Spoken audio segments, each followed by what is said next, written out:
નમસ્કાર મિત્રો, ફરીવાર આપણા નવા વિડીયોમાં તમારું સ્વાગત છે। વિજય સુવાળા અને દિનેશ દેસાઈ મિત્રો પહેલાં ફ્રેન્ડ હતા, પણ મિત્રો હાલની અંદર તેમના બંને વચ્ચે મોટો એક વિવાદ ઊભો થયો છે, તેથી મિત્રો તેઓ દુશ્મન બની ગયા છે।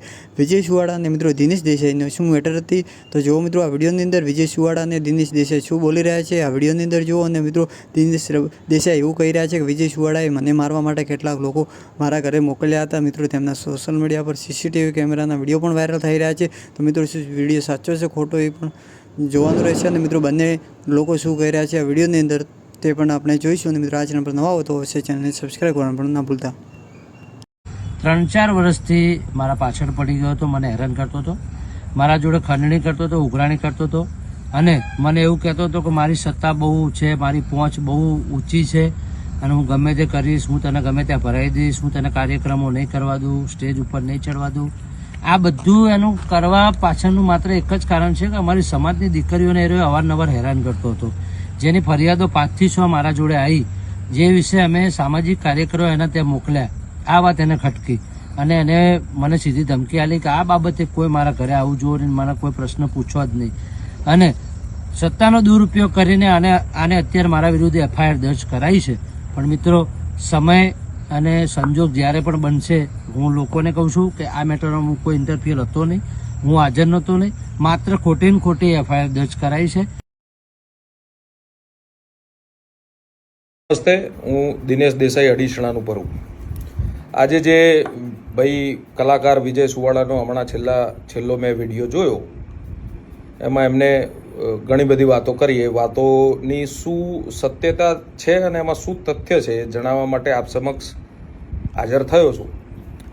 એમને વાત કરી રબારી સમાજની દીકરીઓની વાત કરી। રબારી સમાજની દીકરી કે બેન એ અમારા સમાજ માટે યા તો અમારા બધા માટે એ સન્માનનીય દેવી સ્વરૂપા છે। રબારી સમાજની બેન દીકરી એ અમારા માટે સન્માનની ભૂમિકામાં હોય છે અને આજે એ ફસાયા પછી રબારી સમાજની કોઈ બેન દીકરીને વચ્ચે લાવી આડા હાથ કરી અને પોતે બચવાનો પ્રયત્ન કરતા હોય તો બિલકુલ ખોટો પ્રયત્ન છે। એમને કીધું 5 દીકરીઓએ મને આવી અને દિનેશભાઈના વિરુદ્ધમાં કમ્પ્લેન કરી, તો 5 દીકરીઓએ તમને આવીને કમ્પ્લેન કરી તો એનું પ્રૂફ લાવો। એક બીજી વસ્તુ એવી છે કે 5 દીકરીઓએ આવી અને તમને કમ્પ્લેન કરી તો તમે કઈ સમાજના બાપ તો છો નહીં ભાઈ કે તમને સમાજની દીકરીઓએ આવીને તમને કમ્પ્લેન કરી। એક આ સૌથી મોટો મુદ્દાનો વિષય છે। અચ્છા, મેં કોઈને મેસેજ કર્યો હોય, કોઈને મેં ફોન કર્યો હોય તો એ સમાજની દીકરી સામે લાવે, મને ક્યારેય વાંધો નથી। જીવનમાં આજ દિન સુધી આ પ્રકારની કોઈ પણ પ્રકારનું કૃત્ય મેં કર્યું નથી, એની પેઢીએ કરેલું છે, એ બધું જ મારે હવે જાહેર કરવાનું છે। રબારી સમાજ તો જાણે જ છે બધું કે એની પેઢીએ શું કરેલું છે, કેવા કૃત્યો કરેલા છે। એ વાત મારે અત્યારે કરવી નથી। મારે કોઈને આટલી નિમ્ન કક્ષાની વાતો હું જીવનમાં ક્યારેય મારા મોઢે હોય જ નહીં। મેં રબારી સમાજમાં સારા કાર્યો કરવા માટેના કામ કર્યા હશે। રબારી સમાજનું કોઈ નુકસાનનું કામ થાય એ પ્રકારનું કામ મેં જીવનમાં ક્યારેય કર્યું નહીં હોય। એમને વાત કરી ખંડણીની કે દિનેશભાઈ દેસાઈ મારી જોડે ખંડણી માગે છે, તો રહી વાત ખંડણીની, આખા રબારી સમાજને અને જાહેર જીવનને બધાને ખબર છે કે મારા ઘરની શું કેપેસિટી છે, મારો બિઝનેસ કેટલો મોટો છે અને બિઝનેસ આટલો મોટો હોવા છતાં જો હું એના જોડે 5-25 હજાર રૂપિયાની ખંડણી લેવા વાળો હોઉં તો એ ક્યારેય કોઈના માનવામાં નહીં આવે। એ પૈસા ઉઘરાવાનું કામ એમનું છે। એક પ્રોગ્રામના એ 50,000 લેતા હશે, લાખ રૂપિયા લેતા હશે કે કદાચ 1.5 લાખ રૂપિયા લેતા હશે, તો એમાંથી કંઈ 50,000 રૂપિયા મારે લેવાના હોય એવું ક્યારેય હોય જ ના શકે। આજે દારૂ પી અને મારા ત્યાં ઓઢવની અંદર એ લોકો જે આવ્યા હતા એમનું કહેવું એવું હતું કે હું જવાબ લેવા આવ્યો હતો। અચ્છા, જવાબ લેવા આવ્યા હતા તો રબારી સમાજના વ્યક્તિઓને લઈને આવ્યા હતા ને ભાઈ। અધર કાસ્ટના વ્યક્તિઓ જે ક્રિમિનલ રેકોર્ડ સાથે જોડાયેલા છે, જેમના બધાના ઉપર ગુજકો એક્ટ લાગેલી છે, અલગ અલગ પ્રકારના ગંભીર ગુનાઓ દાખલ થયેલા છે, તો એવા વ્યક્તિઓને શા માટે તમારે ભાઈ જવાબ લેવા લઈને આવવા પડે?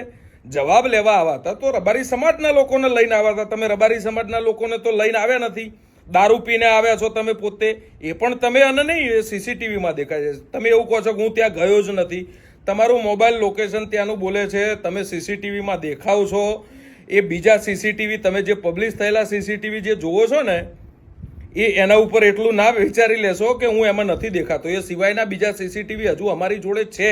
એટલે તમે એવી વાત તો કરશો જ નહીં કે હું ત્યાં હતો નહીં। બીજી વાત કે જેટલા લોકો આવ્યા હતા એટલા લાકડીઓ અને તલવારો લઈને આવ્યા હતા, તો એ શું જવાબ લેવા લાકડીઓ અને તલવાર લઈને કોઈ વ્યક્તિ આવે ભાઈ? એટલે આવી ખોટી લોકોને ગેરમાર્ગે ના દોરશો. તમારું પાપ અટકાવવા માટે તમારા પાપનો ઘડો ફૂટી જવાની તૈયારીમાં છે ત્યારે તમે સમાજની દીકરીનું નામ લો છો, આટલી નિમ્ન કક્ષાની વાત કરો છો. એ પ્રકારનો વ્યક્તિ હું છું નહીં, ક્યારે આવી નિમ્ન કક્ષાની વાત નહીં કરું. રહી વાત કે જ્યારે ત્યારે રબારી સમાજના કોઈ પણ ખરાબ સારા પ્રસંગોમાં મારી હાજરી હોય છે. એક પણ એના કાર્યક્રમમાં હું ક્યારે ગયો હોઉં તો તમે મને બતાવો, તમે મને પ્રૂફ કરીને આપો કે હું તમારા કોઈ કાર્યક્રમમાં આવ્યો છું. કાર્યક્રમમાં જ તમારા નથી આવતો ભાઈ, 4 વર્ષથી તમારો મારો કોઈ સંપર્ક નથી, તો શેના માટે ભાઈ તમે મારું વારંવાર નામ લો છો? સિંગલ મારું આઉટગોઈંગ મારા ફોનમાંથી નથી આ 4 વર્ષમાં કે ક્યારે મેં વિજય સુવાળાને સામેથી ફોન કર્યો હોય, વિજય સુવાળાના મિત્રને મેં ક્યારે સામેથી ફોન કર્યો હોય. તમે આવી વાહિયાત વાતો સમાજ સામે મૂકો છો. એક તમારું પાપ બહુ જ ભરાઈ ગયું છે. એવું નથી કે તમારા પ્રૂફો મારી જોડે નથી, તમારા પ્રૂફો મારી જોડે છે અને એ હું સાર્વજનિક કરીશ. તો તમે કોડીના નહીં રહો ભાઈ, તમારા પરિવારના બધાના પ્રૂફો મારી જોડે છે. જો એ હું સાર્વજનિક કરીશ તો તમે કોઈ કામના નહીં રહો. રહી વાત ધમકીની, ખંડણીની, તો મારું ઘર ધમકી આપે એવું ક્યારે કામ ના કરી શકે. હું ક્યારે કોઈ વ્યક્તિ જોડે ખંડણી માગું એવું ક્યારેક ના બની શકે. એટલા માટે ના બની શકે કે મારી પોતાની ફાઇનાન્શિયલ ઇન્કમ સારી જ છે, મારી ફાઇનાન્શિયલ કેપેસિટી સારી જ છે. હું ક્યારે પૈસા ઉઘરાવા જતો જ નથી. હંમેશા રબારી સમાજના સારા અને નરસા કામમાં હું ખડે પગે ઊભો છું. એ રબારી સમાજ જાણે છે, મારે કોઈને મોઢે કહેવા નથી જવાનું. રહી વાત આ બેન દીકરીની કે 5 દીકરીઓ આવીને તમને કીધું, તો ભાઈ તમે સમાજના ધણી છો નહીં કે તમને 5 દીકરીઓ આવીને કીધું. અચ્છા, તમને 5 દીકરીને હું તો કહું છું એક દીકરીએ કીધું કે દિનેશભાઈ દેસાઈએ મને મેસેજ કર્યો, તો એનું પ્રૂફ લાવો. એ પ્રૂફ હશે તો જ આગળ વાત થશે. હવે બાકી હવે આ એફઆઈઆર જે થઈ છે, તમે જે કૃત્ય કર્યું છે એમાં એફઆઈઆર થઈ છે. તમે જે ખરાબ કારનામું લુખાઓ લઈને આવીને કર્યું છે એમાં એફઆઈઆર થઈ છે. અને જો જવાબ લેવા તમે મારી જોડે આવ્યા હતા, રબારી સમાજના લોકો જવાબ લેવા આવ્યા હતા, તો દિવસે પણ આવી શકે ભાઈ. અને એ વડીલોની વાત હતી તો વડીલોને પણ મળી શકે.